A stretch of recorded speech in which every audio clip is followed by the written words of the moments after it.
ఎంతమంది ఉంటే అంతమందికి 15,000. ఎంతమంది మహిళలు 18 సంవత్సరాలు నిండిన మహిళలు 1700, 30,000 ఇస్తాడు.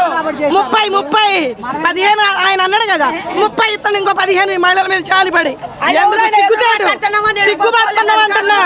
ఓటేసిన ప్రతి మహిళ కూడా ఇవాళ సిగ్గుపడే పరిస్థితి చంద్రబాబు నాయుడు గారు చేశారు అన్నది ఈ రాష్ట్ర ప్రజలందరికీ కూడా తెలిసింది.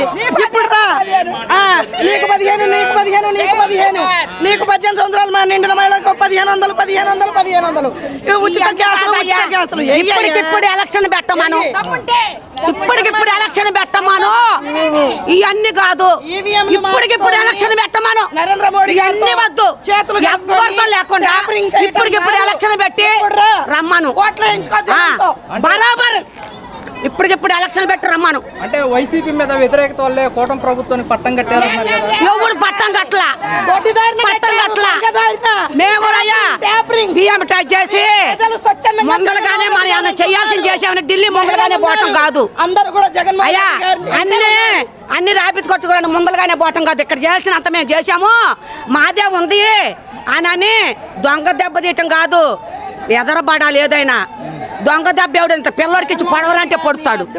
దొంగ దెబ్బ తట్టుకోలేకపోయారు, తట్టుకోలేక అది అన్ని అందరికి తెలుసు, చిన్న పిల్లలకు కూడా తెలుసు. ట్యాంపరింగ్ ద్వారా గెలిచారు, ఈవీఎంలు మార్చారన్న విషయం కూడా ఈ రాష్ట్ర ప్రజలందరికీ తెలుసు. చంద్రబాబు నాయుడు మనసు కూడా తెలుసు. మరి ఎవడాదుకున్నాడండి? ఎవడన్నా వచ్చి ఒక 500 ఇచ్చాడా? ఒక కేజీ బియ్యం ఇచ్చాడా?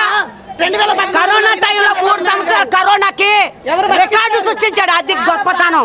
జగన్ అంటే అల్లా తప్ప కాదు. కరోనా టైంలో ఎవడాదుకున్నాడు? వైసీపీ వాళ్ళకి అనుకూలంగా ఉన్న వాళ్ళకే పథకాలు మొత్తం జారవేశారు అన్నారు కదా. అన్నారా? అన్నదే ఈ దేశం మొత్తం రమ్మనండి. ప్రతి 50 ఇళ్లకి, ప్రతి 50 కుటుంబాలకి నేరుగా పొద్దున్నే తెల్లవారుజాము నుంచి రాత్రి వరకు ప్రతి వాలంటీర్ కష్టపడి ప్రతి ఇంటికి సంక్షేమం అందింది అంటే అది జగన్మోహన్ రెడ్డి గారి ఘనత కాదా? వాళ్ళ కళ్ళు ఏమైనా మూసుకుపోయినాయా? వాళ్ళ చెవులు ఏమైనా మూతపడిపోయినాయా? వాళ్ళకి తెలీదా అంటున్నా.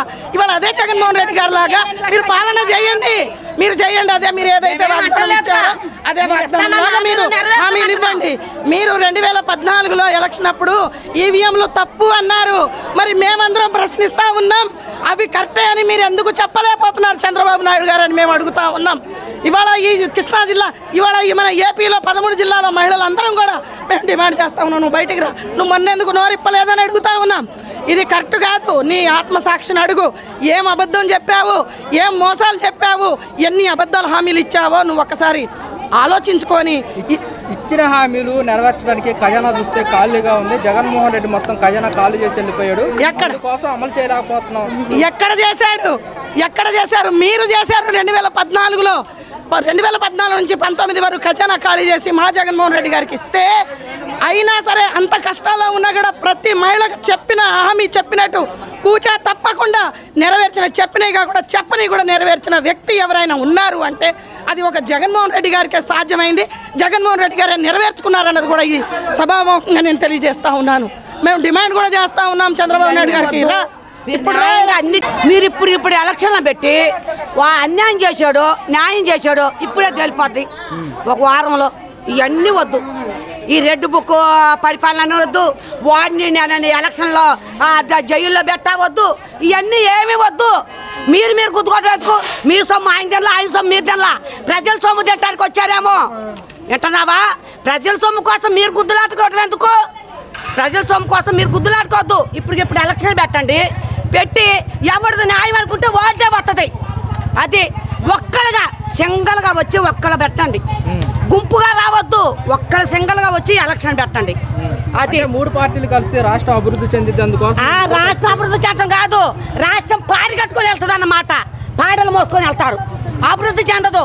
ఆ పోలీసు వాళ్ళు ఏమన్నా న్యాయంగా డ్యూటీ చేస్తున్నాను, మీరు వైసీపీకి తొత్తులు పోయారని నన్ను అడిగారు. వాళ్ళని మీరు న్యాయంగా చేయాలని వాళ్ళని అడిగారు. ఎవరైనా కొద్దిగా నీతిగా నిలబడి ఉంటేనేమో వాళ్ళని సస్పెండ్లు చేయటం. వాళ్ళు ఏం చేయగలుగుతారు చెప్పు? వాళ్ళు ఎన్నో బాధలు పడి చదువుకొని, తల్లిదండ్రిని పిల్లలు అందరూ వదిలేసుకొని చదువుకొని రెయ్యి బొగులు అనకుండా డ్యూటీలు చేసి, కరోనా టైంలో కూడా వాళ్ళు చేసిన వారు వాళ్ళు చేశారు. వాళ్ళని అంటారు అంత తప్పుడే వరంగా కాదు, న్యాయబద్ధంగా రండి ఎవడైనా కానీ.